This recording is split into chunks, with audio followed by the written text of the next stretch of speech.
All right, ready to dive in? We're tackling a classic today, The Magic of Thinking Big. A classic for a reason, right? Seriously, this book's been around for decades and it's still so relevant, like shockingly relevant. It's wild how much of what David Schwartz talks about still holds up today. Like, it's timeless. Totally. I mean, it's like the original self-help book, but it actually, delivers. It's true.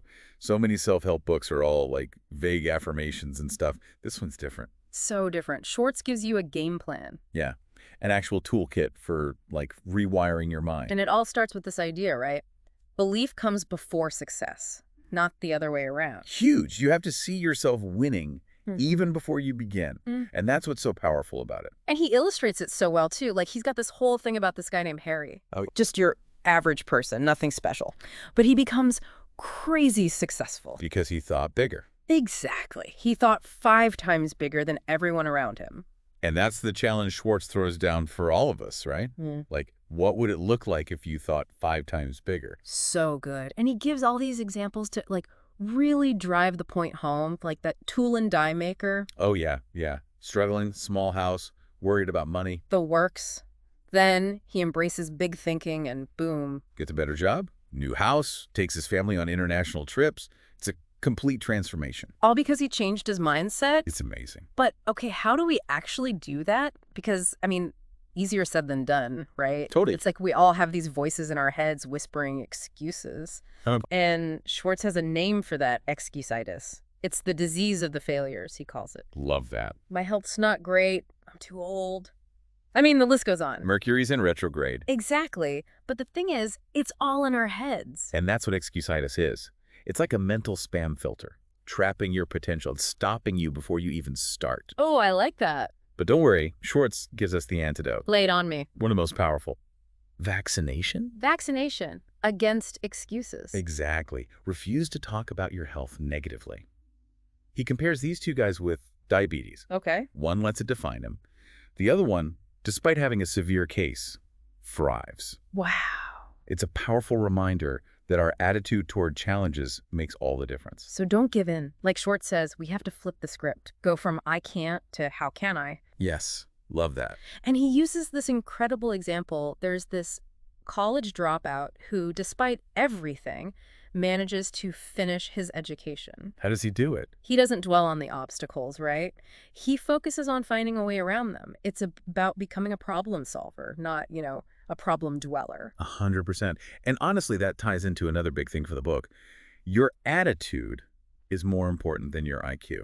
Whoa, really? Yeah. He even tells this story, right, about this guy, Phil, who becomes a successful research manager. Wait, without a background in research? Without any formal training. No way. He was a master of what Schwartz calls human engineering. Human engineering, what is that? Inspiring and motivating his team. Basically, he understood people and had this amazingly positive attitude. So it's not just about being book smart. It's about how you combine your intelligence with the right attitude. I love that. That's pretty empowering. Right. And the coolest part, we can actually learn to cultivate a successful attitude. For real. Tell me more. Schwartz says to start with your self-talk. Swap out those negative thoughts with positive affirmations. Instead of saying, I'm not smart enough, You say. my attitude will determine my success. It's like giving yourself a mental pep talk all day, every day. It's like you become your own hype man, And speaking of mental muscles, Schwartz is all about creative thinking. But here's the best part. It's not just for artists or anything. Right, not just the creative types. Exactly. He's saying it's for everyone in every area of life. And to prove it, he's got this really interesting exercise in the book. Oh yeah, what's that? Eliminate jails. Eliminate jails. Yeah.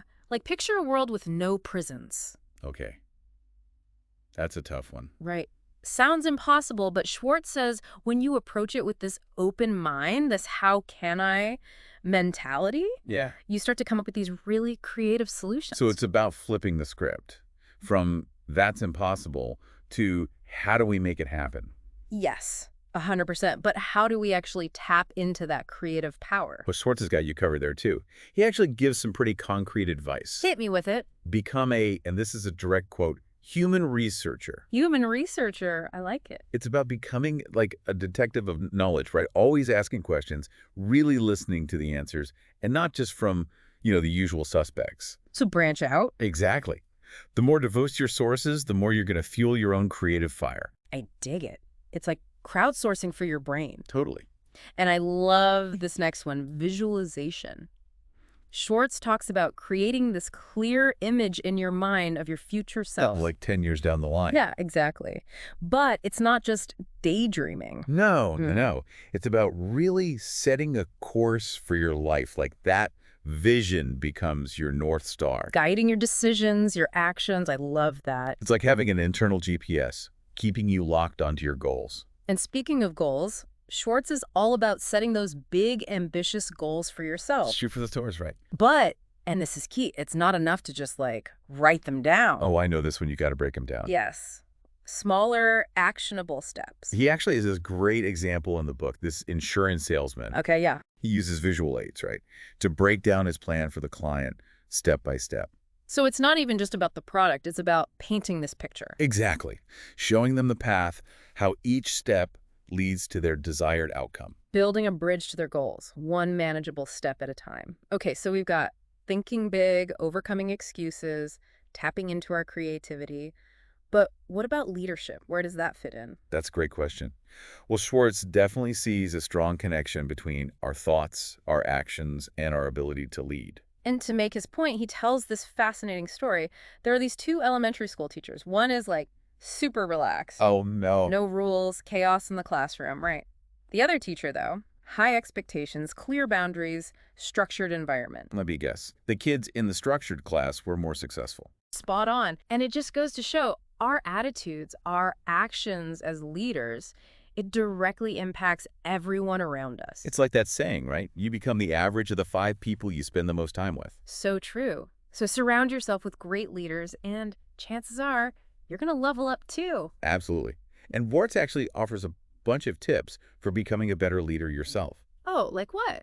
Well, one that I really connected with is this idea of being a progressive thinker. Progressive thinker. Sure. Okay, I like the sound of that. What does that mean? It's about always trying to improve, always seeking growth in all areas of life, really. So it's not even just about leading other people. It starts with you. You've got to lead yourself first. Exactly. Constant self-reflection, commitment to personal growth, that's where it starts. I like it. Okay, so progressive thinking. What else? This one's a big one. Embracing solitude for like deep strategic thinking. Oh, I can see that. Especially in our world today, right? Mm. Everything's so noisy, so distracting. All the time. Taking that time for yourself to really think things through, it's crucial. It's like you're hitting the pause button on the world. Yes. So you can actually hear yourself think. 100%. Okay, that's progressive thinking, embracing solitude. Anything else? One more, and this is a big one. You ready? Lay it on me. Surrender to your goals. Surrender. Yeah. Let them consume you. Let them guide every decision, every action. Wow.